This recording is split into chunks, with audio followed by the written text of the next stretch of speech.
অহংকার, রাগ, লোভ এই ৫ স্বভাবেই নাকি মানুষকে মহামূর্খ বানায়। কি বলছে বিদুরের নীতি? মহাভারতের অন্যতম জ্ঞানী ব্যক্তি মহাত্মা বিদুর এমন ৫টি অভ্যাসের কথা বলেছেন যা মানুষকে ধীরে ধীরে বিপদের দিকে ঠেলে দেয়। কি বলছে বিদুরের নীতি? আমরা সবাই জীবনে সফল হতে চাই, কিন্তু অনেক সময় নিজের কিছু অভ্যাসই সেই পথের সবচেয়ে বড় বাধা হয়ে দাঁড়ায়, যা মানুষকে ধীরে ধীরে বিপদের দিকে ঠেলে দেয়। তার মতে, সময় থাকতে এই অভ্যাস না বদলালে সম্মান, সাফল্য এবং মানসিক শান্তি সবই হারাতে হতে পারে। নাম্বার ১, অহংকারই পতনের শুরু। বিদুরের নীতি বলছেন, অর্থ, ক্ষমতা বা পদমর্যাদার অহংকার মানুষকে অন্ধ করে দেয়। তখন সে অন্যের কথা শুনতে চান না, নিজের ভুলও বুঝতে পারেন না।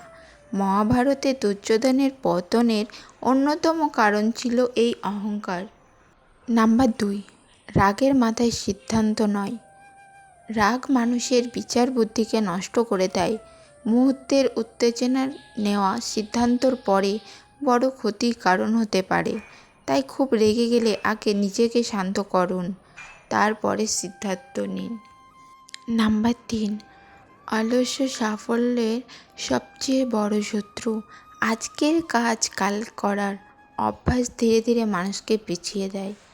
সময় কারোর জন্য অপেক্ষা করে না, তাই ছোট ছোট লক্ষ্য ঠিক করুন। প্রতিদিন কাজ সেই দিনই শেষ করার চেষ্টা করুন।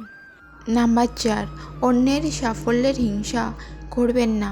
অন্যের উন্নতি দেখে মন খারাপ হওয়া বা হিংসা করা নিজের ক্ষতি করে। এতে লক্ষ্য থেকে মন সরে যায়। বিদুরের নীতি বলে, নিজের উন্নতির দিকে মন দিলেই প্রাকৃতিক সাফল্য আসে। নাম্বার ৫, লোভ কখনোই শেষ হয় না। যার যত আছে তার আরও চাই।